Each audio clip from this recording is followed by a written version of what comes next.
জিয়া পরিবারের সাথে এবং আনোয়ার ইব্রাহিম পরিবারের সাথে একটা অদ্ভুত আপনার সামঞ্জস্য আছে। ভারতের কি খুব দেখার কিছু আছে বা দেখার থাকা উচিত, আমি সেটা সেইভাবে বলতে চাই। একজন সরকার প্রধান তিনি নির্বাচিত হওয়ার পরে তার নিজের দেশের স্বার্থ অনেক অনেক কিছু থাকে তো সামনে, আর এমন একটি সময়তে তিনি দায়িত্ব নিয়েছেন যেটা খুব স্বাভাবিক সময় না। সারা বিশ্বে একটা অস্থিতিশীলতা, বাংলাদেশে একটা অস্থিতিশীল অবস্থা থেকে একটা উত্তরণের দিকে এগুচ্ছে এবং অর্থনৈতিক সংকটটা ভীষণভাবে আমরা ইসের মধ্যে আছি। আমাদের ব্যাংক ব্যবস্থা পুরোটাই ক্রাশ বলা যেতে পারে। তো এটা তো আপনার কোনো প্রধানমন্ত্রী 4 মাস দায়িত্ব পালন করতে করতে খুব হাঁপিয়ে উঠেছেন, ক্লান্ত হয়ে পড়েছেন, উনি এক জায়গায় একটু বিশ্রাম নিতে হাওয়া বদল করতে যাবেন, সেটা একটা বিবেচনা হতে পারত। তিনি কোন দেশে যাবেন, সুইজারল্যান্ডে যাবেন না এরকম কন্ডিউসিভ ওয়েদার কোথায় আছে সেখানে যাবেন, বিষয়টা তো সেরকম না।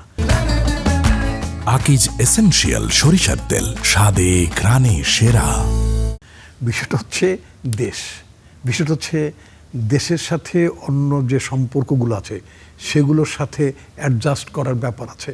আমার কারণ আমাদের নীতিটা হচ্ছে তারেক রহমানের ডক্ট্রিন বলে আমি পত্রপত্রিকা দেখছি, সেটা একটা নিঃসন্দেহে সেটা সবার আগে বাংলাদেশ বলে যে কনসেপ্টটা, যে ডক্ট্রিনটা ইতিমধ্যে এস্টাবলিশ হয়েছে, এটাকে যদি আমি সামনে বিবেচনায় রাখতে চাই তাহলে তো সরকার প্রধানের নিঃসন্দেহে উচিত হবে যে এই মুহূর্তে বাংলাদেশের সাথে কাদের সাথে সম্পর্কটা উন্নয়ন করলে বাংলাদেশ বর্তমানে যে সংকটগুলোর মধ্যে চলছে এখান থেকে উত্তরণ ঘটতে পারে। সেক্ষেত্রে নিঃসন্দেহে চয়েস হচ্ছে মালয়েশিয়া, নিঃসন্দেহে ফার্স্ট চয়েস। আমাদের 2000-এর মতো দেশের মানুষ সেই দেশে ইরেগুলার হয়ে পড়েছেন, কারাগারে আটক আছেন। সরকার প্রধান হিসেবে ওই মানুষগুলোকে মুক্ত করাটা অত্যন্ত গুরুত্বপূর্ণ কাজ। উনি যখন মালয়েশিয়াতে গেলেন এবং নিঃসন্দেহে বিষয়টা আলোচিত হয়েছে এবং আমরা আশা করছি যে মালয়েশিয়ার সরকার বিষয়টা সহানুভূতির সাথে দেখবেন। আমাদের শ্রমবাজার একটা রেমিটেন্সের উপর যেহেতু আমরা অনেক বড় মাত্রায় নির্ভরশীল, তো সেখানে আমাদের শ্রমবাজার একটা একেবারেই নিকটতম দেশগুলোর মধ্যে, শ্রমবাজারের মধ্যে মালয়েশিয়া আমাদের খুব কাছের একটি দেশ। সেখানে আমাদের সেখানে তারা যেই ধরনের গান টান দিয়ে এবং যেভাবে ওয়েলকাম করলেন তাতে কি মনে হলো যে বাংলাদেশ সেই জায়গাটায় যেইটুকু প্রত্যাশা নিয়ে ছিল সেই জায়গাটায় তারা তার চেয়েও বেশি, তার থেকেও বেশি? কারণ হচ্ছে আমি বলি দুটো পরিবারের সাথে, জিয়া পরিবারের সাথে এবং আনোয়ার ইব্রাহিম পরিবারের সাথে একটা অদ্ভুত আপনার সামঞ্জস্য আছে। যেমন আপনি দেখবেন আনোয়ার ইব্রাহিম দীর্ঘদিন তিনি একটা সাফারিংসের মধ্যে ছিলেন, পারসিকিউশনের মধ্যে ছিলেন। তার ফ্যামিলি, তার স্ত্রী, তার কন্যা, তাদেরও অনেক পারসিকিউশনের মধ্যে যেতে হয়েছে।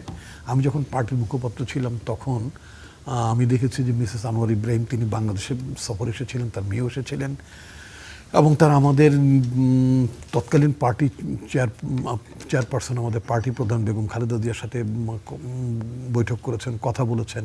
এবং এই যে বৈঠকের মধ্য দিয়ে পরস্পরের প্রতি যে একটা সংবেদনশীলতা, একটা সহানুভূতিশীল যে মনোভাব, সেটা কিন্তু আমি খুব গভীরভাবে লক্ষ্য করেছি। সেটা আমাদের ম্যাডামের তরফ থেকে আমি দেখেছি যে মিসেস আনোয়ার ইব্রাহিম এবং তার কন্যার প্রতি অনুরূপভাবে মিসেস আনোয়ার ইব্রাহিমের কনভারসেশনের মধ্য দিয়ে এটা উঠে এসেছিল যে আপনি অনেক কষ্টের মধ্যে দিয়ে যাচ্ছেন, কষ্টটা নিঃসন্দেহে অবসান ঘটবে এবং সত্যের বিজয় ঘটবে। তো ফলে আমার ধারণা এই অনুভূতিগুলিও, এই বিষয়গুলিও কিন্তু এক ধরনের উচ্চারিত হয়েছে তাদের মধ্যে, স্মৃতিচারণ তারা করেছেন। সুতরাং মালয়েশিয়াতে ওনার প্রথম সফরটাই এটা খুবই সফল সফর বলা যেতে পারে। দ্বিপাক্ষিক সম্পর্ক একটা নতুন মাত্রা নিশ্চয় উন্নীত হবে। আর চীনে তো একেবারেই তরতাজা।